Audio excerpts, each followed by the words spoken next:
How could you be so heartless? Our guy Andy Hart of WEEI.com. He's joining us on the Harbor One hotline presented by McFarland Energy. If you need dependable home oil delivery or HVAC work in Greater Boston, the North Shore, or the Cape, please visit McFarlandEnergy.com. Our buddy Andy Hart is with us. Hello, Hart. How are you? Hello, fellas. Happy holidays. Same to you. I got to listen a little bit of you and Keith last night. I had to run out and had to run an errand and was listening to you guys kind of talking about the draft and all that kind of stuff. Already? Draft breakdown already? Well, listen. Is that where we're at there, Andy? Those who actually pay attention to college football can, start to go down that road. So is everyone going to cram? Everyone's going to cram now, right? So the first bowl, they haven't had the last game of the regular season, which is this Saturday. So everyone's going to cram for the test now and watch college football bowl games? I would say it's not cramming if you start now. Now That's we actually can true. do the problem premature.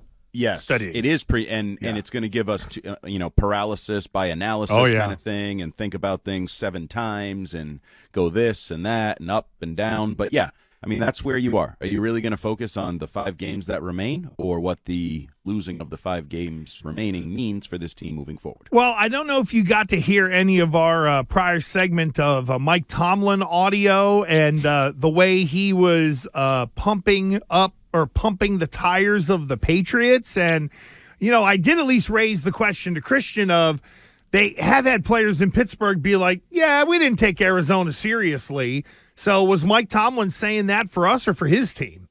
A little bit of both. I mean, he's called that a JV football game last week, which the Steelers could help the Patriots in, 5 days here, twice. They lose to the Cardinals, Patriots bump up to 2, and now you rebound from that because your coach is pissed off, and you guys are still pursuing a wild card or a playoff spot at 7-5. You beat the Patriots, and the Patriots say thank you on both ends of that draft pick helping sandwich. But I missed the Tomlin audio. Did he reference Bryce Behringer as a weapon? Because that's the true Bill Belichick tell. That's the true tell when you think little of it. No, it's actually worse, Andy. It's actually worse. He called he didn't know who. He just called it the tight end from Miami, and then he said that the tight end group, the Hunter Henry and the guy from Miami, are a dynamic tight end pairing. Call them dynamic. What's that now?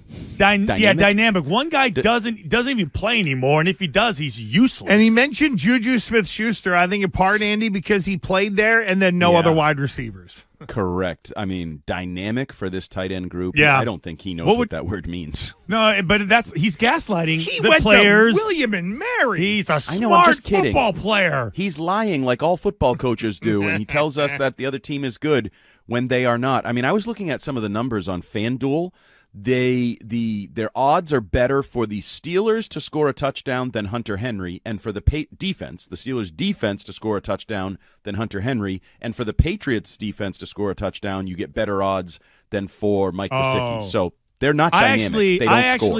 I actually like that bet because I do believe this is the week with Mitchell Trubisky playing quarterback that he will give you at least 2 to 3 opportunities, not only to get a pick, but to run it back for a touchdown. To me, is like the version of Mac, but he's with the Steelers. I'm just going to force it in there. I'm going to get a touchdown. I gotta keep this spot. Something to that effect where he forces the issue. I don't disagree with you, and it's a possibility. I would parlay them. I would do both quarterbacks to throw pick sixes and see what kind of numbers. Oh, you can no, get out of Zappy's that. not throwing one. What? No, the Steelers have 12 interceptions. They have 10 different guys that have picked the passes off, and Zappy, every time he plays, gives the other team a chance to catch the ball. The Steelers usually catch it, so I'd like to parlay that, please. Let's put it on the board. Well, I think with Christian, it's more of will they allow Zappy enough throws beyond the line of scrimmage to throw a pick? I think that's it. Shovel passes, does those count? Those count, right? And, he could throw a pick on one of those. I don't rule that out totally. TJ Watt sniffing one of those out and catching it and going the distance.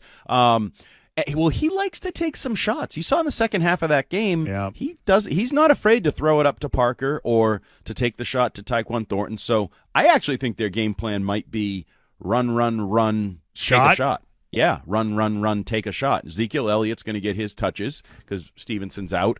I'm wondering if you get the promotion for Kevin Harris, the big-thighed backup running back that I kind of like and wouldn't mind seeing, and run that kind of a game plan because they got to score some points. You know, whatever cliche you want to use, you know, nothing to lose. Take a couple chances. Now, those chances could end up with Minkah Fitzpatrick or Patrick Peterson or whatever. Like, they could be going the other way.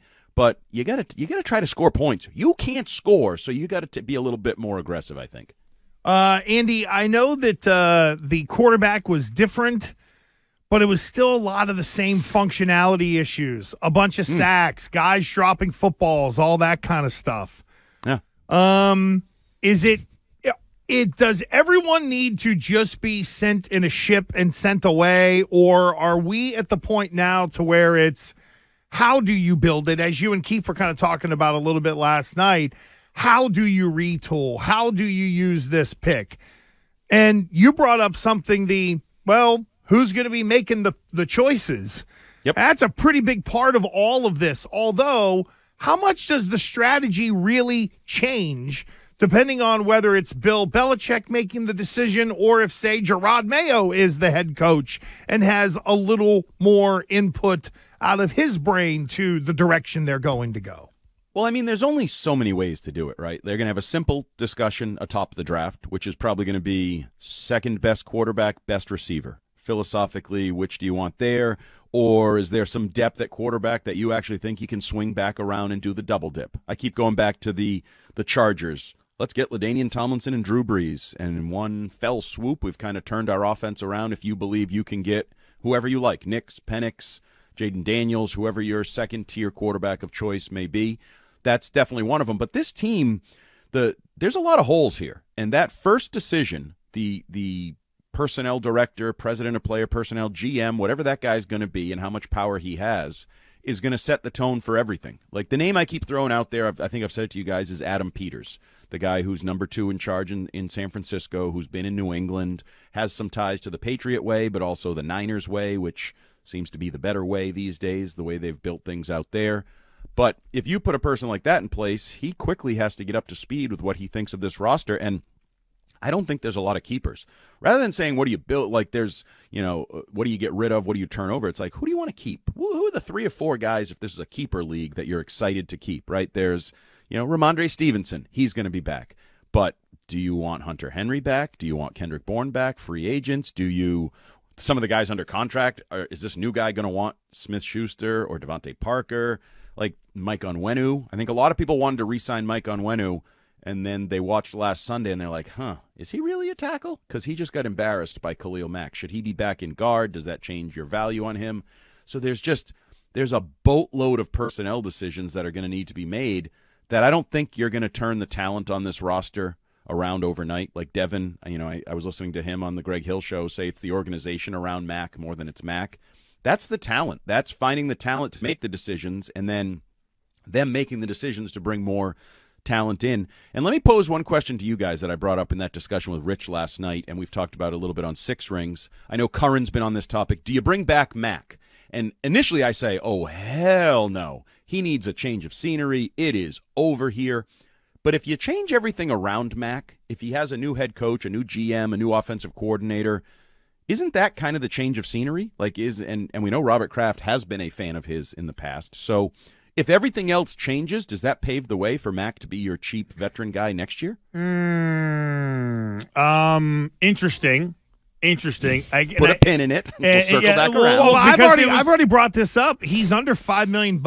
So right, but he sucks too. No, but now he sucks. Well, but again, I don't know. Would you rather you sound like my wife? Oh, no. These were on sale. No, well, they suck. Well, so I don't care. Were they giving it away? Well, okay. Or would you rather overpay for Garner Minshew or some of these other ham and eggers that are out there? Maybe that's what you'd like to do: is walk on the car lot and say, "Sir, I'd like to pay $20,000 more." No, I'd like to get somebody that can compete at the quarterback position and give my defense a chance to win a game, which Mack has not done. That's what I'd be looking for. Do I need to pay a little bit more? I've just learned in this life, you get what you pay for sometimes, and if you just say, oh, this is cheap, I'm going to keep it or I'm going to buy it, you get cheap crap. And if you spend a little more, sometimes you get better crap. Depends on the budget you're working with. Speaking of possible crap, I am curious, Andy Hart, what your thoughts are on Bill O'Brien, because we've had a couple different discussions the last couple of days about Like, is Bill O'Brien's scheme antiquated? Is it used up? Is it old? Is he part of the problem? I'm curious to know your thoughts on that. Yeah, Hart, Chris Scheim, and I quote, Bill O'Brien and his scheme suck, end quote. Fire away. You know who sucks? It's Chris Scheim. Thank you. Do a lot of things that I don't agree with. We had a good fight about the hip drop tackle the other night after the game, but we'll stick to the script here. Talk about Bill O'Brien. I think Bill O'Brien is still a capable coach, and I know I'm an apologist. I also like everybody to go back to the way they felt in August and early September when everybody was telling me, ooh, this looks good, this looks different, the motions, the this, Mac looks like he's in charge, he can do so much at the line, he's in control. Like, I heard all of that stuff. I saw a lot of sort of Miami, San Francisco-esque stuff from Kendrick Bourne, and then the wheels fell off at some point. It just absolutely fell apart. The offensive line was terrible, Mac was terrible. I still believe Bill O'Brien is a capable, competent offensive coordinator in the NFL. It's interesting. The afternoon show, Jones and Mego, their little Q at 2 poll was, if you had to keep one, would you keep Bill Belichick, Mac Jones, or Bill O'Brien? If you had to keep one for next year. And my answer would be Bill O'Brien. He's the one I think has the most upside at this point, or most left in the tank as a potential coach if you give him the right weapons, the right quarterback, if he pieces it together. So do I think it's perfect? No. But I also think he's a smart coach. I think he will probably work if you keep him to go out and steal some more, which is what coaching is. It's just stealing. Steal some more from the more capable modern offenses across the league, tweak his system, tweak some things, and get a better offensive line, better receivers, better tight ends, better quarterback.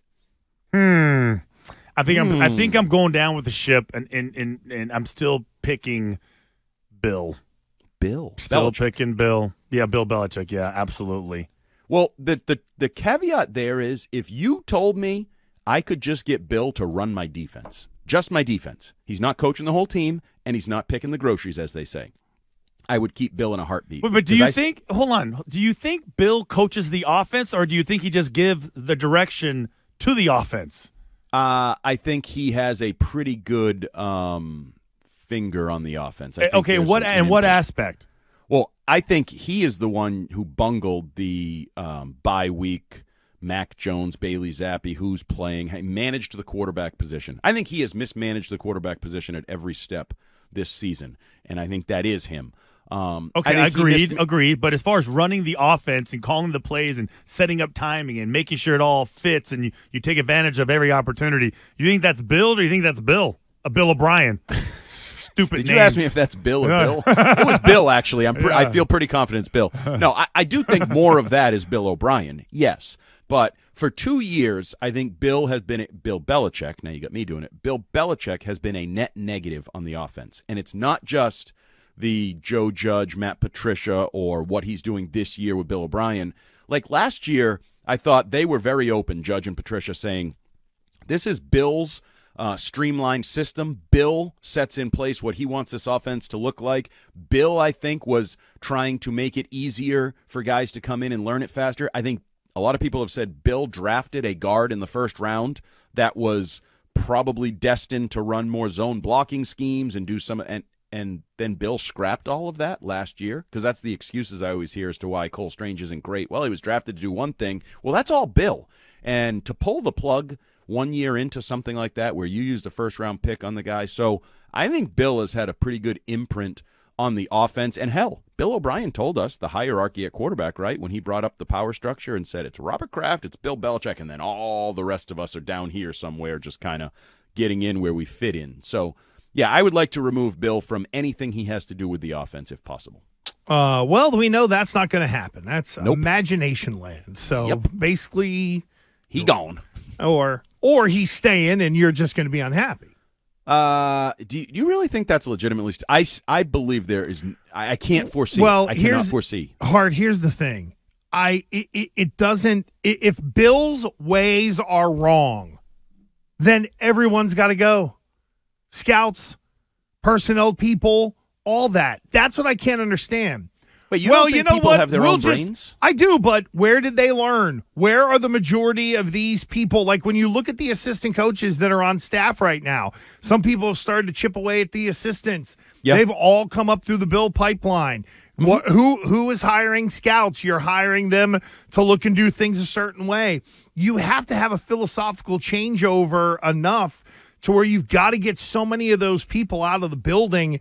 That's why I don't completely rule it out. It ain't looking good. I'll be the first one to tell. Like, it ain't looking good. It doesn't look like Bill's going to be here, and maybe somebody comes in and gives some picks, but I lean towards Christian. It's like, well, we'll take the smartest guy out of the situation and then leave all the people that he taught to do the rest of the work now. It's kind of like, wait a minute. Does that really sort of compute all the way around? And that's where I'm having a hang up. I would respectfully differ with the idea that he's still the smartest guy in the room. And I think he was the smartest guy in the room for a really, really now long then? Time. I don't know. And well, that's the thing. That's why he's still the smartest guy in the room. What made him dumb? There is an aspect of, the game has passed him by. Like, what makes him dumb now?